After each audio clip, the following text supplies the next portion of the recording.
tout le monde, j'espère que vous allez bien. Je vous retrouve aujourd'hui en vidéo pour vous faire un nouveau point lecture. Donc comme j'ai pris l'habitude ces derniers temps, je vais vous présenter 3 livres dans cette vidéo. Donc on commence tout d'abord avec Ceci n'est pas qu'une comédie romantique de Julie Gredd, publiée aux éditions Jourdan dans leur collection Pixel. Donc c'est un format poche, il est très court, il fait à peu près 250 pages si je ne me trompe pas. Donc dans cette histoire, on va suivre Bébé, une jeune fille qui a vécu 10 ans avec Thomas et dont sa relation a pris fin il y a quelques mois. Sa meilleure amie Lo essaye tous les ans de la traîner dans son chalet à la montagne pour fêter Noël et Nouvel An avec des amis, et chaque année, Bébé refuse. Cette année, vu que Lo est d'un grand soutien pour elle depuis sa rupture, elle décide en quelque sorte de la remercier et de la rejoindre. Malheureusement, rien ne va se passer comme prévu pour Bébé, puisque à peine arrivée, elle apprend que Lo et ses amis n'ont pas pu décoller puisque les avions sont cloués au sol à cause des intempéries, et que dans un premier temps, elle sera seule au chalet le temps que les avions aient de nouveau le droit de décoller et de revenir. Donc, mais là encore une fois, rien ne va se passer comme prévu, puisqu'arrivé au chalet, il y a bien un des invités de Lo qui est déjà présent. C'est l'archétype même du beau gosse parfait, super canon, tout à fait le type d'homme que Bébé aime. En plus, il lui prépare son repas et son dessert favori. Et donc, ils vont devoir faire connaissance pendant la soirée, à coup de jeu action ou vérité proposé donc par JB, qui est donc le jeune homme en question. Après, je vais vous parler maintenant surtout de mon avis, parce que le reste, vaut mieux le découvrir par soi-même. Donc, c'est vrai que ce livre m'intriguait depuis un petit moment. Et après 2 abandons consécutifs, je me suis dit que je perdais rien à tenter ce livre, et qu'est-ce que j'ai fait le bon choix. C'est-à-dire qu'après 2 abandons, j'en étais à un stade où je me suis dit, je ne sais absolument pas quoi lire pour me redonner l'envie de dévorer un roman rapidement, d'être immergée dedans totalement. Et en fait, j'ai vraiment bien choisi, puisque celui-ci m'a redonné toute l'excitation que j'ai à découvrir un univers, des personnages, une histoire, etc. Et je l'ai bouffé en une soirée. Bon, après il est court, hein, mais par rapport à mes lectures précédentes, c'était déjà un exploit en soi. Bébé est quelqu'un qui a beaucoup souffert, qui a découvert des choses après sa rupture qui l'ont mis très mal, enfin avant et après. Et elle se sent pas tout à fait à l'aise au chalet en compagnie de JB, parce qu'elle le trouve trop beau et trop parfait pour être crédible à 100%. Elle est persuadée que tout ça cache quelque chose, et en effet JB cache bien quelque chose. Par contre, je m'attendais clairement pas à ce que l'auteur crée ce genre de passé à ses personnages. Je m'attendais plutôt à une romance toute mignonne, toute sympa, clairement assez bateau. C'était à ça que je m'attendais au départ. Et au final, on est très loin du compte, puisque le passé est vraiment sombre. Il est original, parce que pour l'instant, dans les romances que j'ai lues, j'ai encore pas eu de... Enfin, pas lu de personnages avec un tel passé. Et le tout est sacrément bien amené. Nos personnages ont des qualités, mais ils ont aussi énormément de défauts. Rien n'est tout rose. Ils font des choix, parfois bons, parfois mauvais. Et j'ai aimé le cheminement de l'auteur qui nous conduit à la fin de ce tome. J'ai été très heureuse aussi de retrouver la plume de Julie Gredd, que j'avais découvert dans La véritable histoire des contes de fées, publiée également aux éditions Jourdan, qui m'avait complètement envoûtée. Et là, ça a été pareil dans celui-ci. On a retrouvé la légèreté de sa plume, alors que parfois elle aborde des sujets qui ne sont, surtout dans celui-ci, qui ne sont pas forcément joyeux. Mais elle sème toujours des traces d'humour. Sa plume, elle est vraiment entraînante. Elle m'a captivée du début à la fin, puisque comme je vous dis, j'ai jamais réussi à le poser. Et quand j'ai publié mon avis sur le blog, certaines personnes m'ont dit que ils avaient certains problèmes avec la romance, et pourtant avec ce livre-là, c'était passé tout seul. Donc que vous soyez amateur de romance ou pas à la base, c'est un livre que je ne peux que vous conseiller, et si vous voulez de plus amples détails, ma chronique est disponible sur le blog, et vous la retrouverez en barre d'infos. Donc voilà pour celui-ci. Ensuite, on va passer avec Le Pays des Contes, le tome 2, Le Retour de l'Enchanteresse de Chris Colfer, publié chez Michel Lafon, que j'ai lu en lecture commune avec Steph, ma binôme, donc de la lecture de Steph. Donc quand on a commencé ce tome 2, on avait vu déjà à l'époque de sa sortie beaucoup d'avis disant que c'était un copier-coller du tome 1 en fait. Si ma binôme a en effet ressenti ce problème de copier-coller, moi ça ne m'a absolument pas importuné. Parce que la saga s'appelle quand même Le Pays des Contes, donc je m'attends à ce que dans tous les tomes, Alex et Connor, nos jumeaux, retournent au pays des contes. Et pour moi, forcément, il y aura à chaque fois une quête à réaliser au travers de ce tome, parce que sinon, je me dis comment l'auteur va nous captiver en plus de 400 pages et presque 500, parce qu'ils font à chaque fois 470, 480 pages. Et je me dis, s'il n'y a pas de quête, mais qu'est-ce que l'auteur va trouver pour vraiment nous tenir en haleine, parce que les 400, 500 pages, s'il n'y a rien de passionnant qui se passe, ça va être très compliqué de le lire, quoi. Donc après, moi je m'y attendais clairement à ce genre de choses, et je m'attends toujours à la même chose d'ailleurs dans les tomes 3, 4 et le 5 qui sortira bientôt. Donc moi ça ne me pose pas plus de problèmes outre mesure. Maintenant, pour vous parler un petit peu du résumé, d'ailleurs je conseille à ceux qui n'ont pas lu le tome 1 de passer directement à mon avis suivant, puisque bien évidemment il y aura des spoilers par rapport au tome 1. Donc voilà, je vous laisse passer et je démarre avec le synopsis après. Donc dans ce tome 2 du Pays des Contes, on retrouve Alex et Connor qui sont retournés chez eux grâce au portail ouvert par la bonne fée de Cendrillon. Et tout ne se passe pas exactement comme ils l'auraient espéré à leur retour. C'est-à-dire que ça fait, on les suit un an après ce qui s'est passé dans le tome 1. Donc ils s'apprêtent à fêter leur 13e anniversaire et depuis qu'ils sont revenus du Pays des Contes, ils n'ont plus aucune nouvelle de leur grand-mère.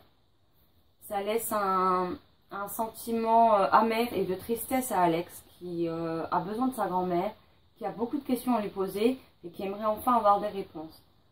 Leur mère va être kidnappée dans ce livre-là et emmenée au Pays des Contes. Donc non seulement ils se retrouvent sans leur grand-mère, mais en plus leur mère se fait kidnapper et ils se retrouvent un peu démunis. Alors après, certains personnages du Pays des Contes vont être envoyés dans leur maison pour les protéger et ils auront interdiction de sortir.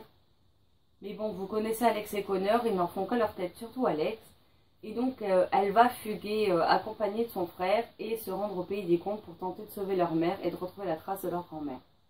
Donc on retrouve les personnages qu'on a croisés, qu'on a beaucoup aimés dans le premier tome. Mais on rencontre aussi Rumpelstiltskin, c'est un peu compliqué à dire, que je ne connaissais pas hormis dans la série Once Upon a Time. Et on redécouvre donc l'Enchantresse. Donc c'est la... À la base c'était une fée. Et elle n'a pas forcément toujours été bien vue. Et du coup elle s'est tournée vers le mal et est devenue une puissante magicienne redoutée par tous, y compris par le Conseil des Fées. Donc c'est vrai que dans ce tome-ci, on ne manque quand même pas d'action. Nos héros vont partir en quête, mais ce coup-ci, ils seront accompagnés de leurs amis pour cette quête. J'ai beaucoup aimé le fait qu'ils ne soient plus tout seuls en fait, mais que les connaissances qu'ils avaient fait dans le premier tome leur apportent un soutien dans ce second tome. Surtout qu'ils les avaient pas mal aidés dans le premier, donc je trouve que c'est un juste retour des choses. On découvre donc plus en profondeur Jack, Boucle d'Or et surtout le petit chaperon rouge et Grenouille. Et c'est vrai que j'ai beaucoup aimé cet aspect de l'histoire. Après, la plume de Chris Colfer est toujours aussi agréable à lire. Elle se lit facilement et j'ai dévoré ce livre en très peu de temps. Il n'y a qu'à la fin, sur les 3 derniers jours de l'ALC, où j'ai été un peu coincée parce que je n'avais pas le temps de lire, ce qui m'a d'ailleurs bien frustrée parce que j'étais à fond dedans et je voulais absolument connaître la suite. Donc après, si vous voulez un avis plus détaillé, ma chronique sera en ligne sur le blog fin de semaine, début de semaine prochaine ou plus tard.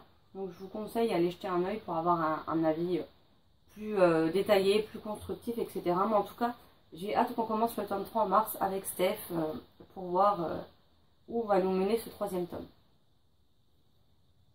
Et le dernier livre que j'ai à vous présenter, c'est Entre ciel et terre de Marie R. Delfos, publié aux éditions Livre Book dans leur collection La Romance.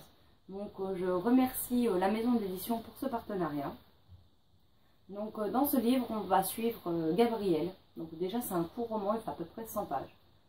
Donc on va suivre Gabriel qui est un ange. On le suit du paradis et il va voir le passeur pour avoir également le droit de passer 6 mois sur Terre. Puisque les anges ont la possibilité de passer un certain temps sur Terre qui est d'une durée de 6 mois.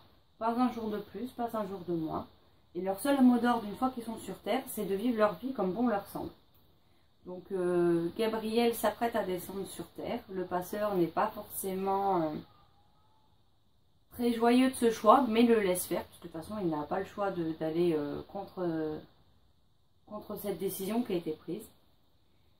Et donc Gabriel, qui aime beaucoup les fleurs, arrivé sur Terre, va être attiré par un fleuriste, qui justement est à la recherche d'un vendeur. Donc il va passer la porte de cette boutique et tomber sur Angela, la propriétaire des lieux. Et Angela est une dame déjà d'un certain âge qui est très gentille, franchement elle est adorable et toujours prête à tendre la main à son prochain. Et malgré le fait qu'elle ne sache au final pas grand chose de lui, qu'elle ne sache même pas si, s'il a déjà travaillé en tant que fleuriste, etc. Quand elle va avoir sa connaissance des fleurs, elle va lui proposer le job ainsi qu'un logement attenant à la boutique.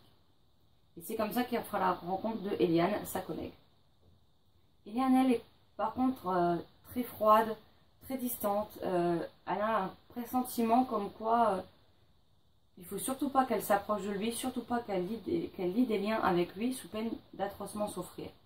Donc dans un premier temps, elle va vraiment être, mais alors glaciale, et limite insupportable avec lui. Puis un soir, au détour d'un dilemme que lui propose Gabriel, elle va accepter de lui laisser sa chance et après, je vous laisserai découvrir la suite par vous-même. Donc Gabriel arrive à assez bien convaincre les gens par son charisme ravageur. Il est gentil, il est doux, il est avenant, il est protecteur, c'est un bosseur, il ne se plaint jamais, il a vraiment tout du mec parfait quoi. Et c'est vrai que j'ai bien aimé voir les différences de caractère entre ces trois personnages. Parce qu'au final on suit vraiment que eux trois quasiment tout le temps. Et d'un côté c'est pas plus mal parce que c'est ce qui donne plus de profondeur et plus d'impact avec les personnages pour le lecteur. Après j'avoue que si vous accrochez pas aux personnages, du coup la lecture peut s'avérer très difficile pour vous. Mais moi qui ai accroché, du coup j'ai vraiment été contente d'en savoir plus. Même si je soulèverai un petit point négatif parce que je trouve que la propriétaire des lieux au final, on n'en sait pas assez sur elle. J'aurais aimé qu'il y ait, je sais pas, 20 ou 30 pages de plus au roman et qu'on s'attarde un petit peu plus sur elle, sur son passé, sur son vécu et qu'est-ce qui l'a conduit justement à toujours tendre la main à son prochain. Bon après, c'est pas ça qui a grandement dérangé ma lecture, j'ai passé un très bon moment avec. La plume de l'auteur, elle est simple, elle est fluide, elle est entraînante et on a vraiment envie de savoir ce qui se passe. Parce que ce que j'ai oublié de vous dire, c'est qu'à la fin de leur passage sur Terre, les anges se verront proposer 3 choix. Bien évidemment, ils ne pourront en choisir qu'un. Et j'étais vraiment curieuse de savoir quels étaient les choix qu'on allait leur proposer. Et pour moi, j'avais une idée très précise de, quand j'ai su les choix, lequel Gabriel allait faire. Et au final, pas du tout. Donc là, l'auteur a su me surprendre parce qu'elle nous a fait un revirement de situation. Et moi qui étais persuadée qu'il ferait ce choix-là et pas un autre, et moi j'avais tout faux. Donc c'est vrai que j'ai été agréablement surpris et j'ai beaucoup aimé l'histoire de la mythologie des anges, même si, un peu comme Angela, c'est pas assez approfondi à mon sens. C'est pour ça que je disais que le livre aurait peut-être gagné à avoir quelques pages supplémentaires pour nous en dire un peu plus, parce que c'est vrai que du coup, on aimerait vraiment en savoir plus. Peut-être savoir ce que les prédécesseurs, ce qui est arrivé aux prédécesseurs de Gabriel, ou comment ça se passe au paradis, plus ce genre de choses en fait, parce qu'au final, on sait peu de choses et c'est vraiment dommage parce que l'idée de base est vraiment excellente et j'ai vraiment passé un très bon moment avec ce livre. Donc si vous voulez un avis plus détaillé, ma chronique est également disponible sur le blog, vous la retrouverez en barre d'infos. Donc j'en ai fini pour vous présenter mes lectures passées et j'espère enchaîner cette semaine avec Library Jumpers, le tome 2 et Flora Banks. Donc j'espère que j'arriverai à lire un peu plus que la semaine précédente parce que ça me frustre en fait de perdre mon rythme de lecture et ça me rend triste. Donc voilà. N'hésitez pas à me dire en commentaire si vous avez lu certains de ces livres, ce que vous en avez pensé et ce que vous êtes actuellement en train de lire, ça peut toujours me donner des idées. Je vous souhaite à tous une agréable journée et de très belles lectures. A bientôt. Ciao ciao.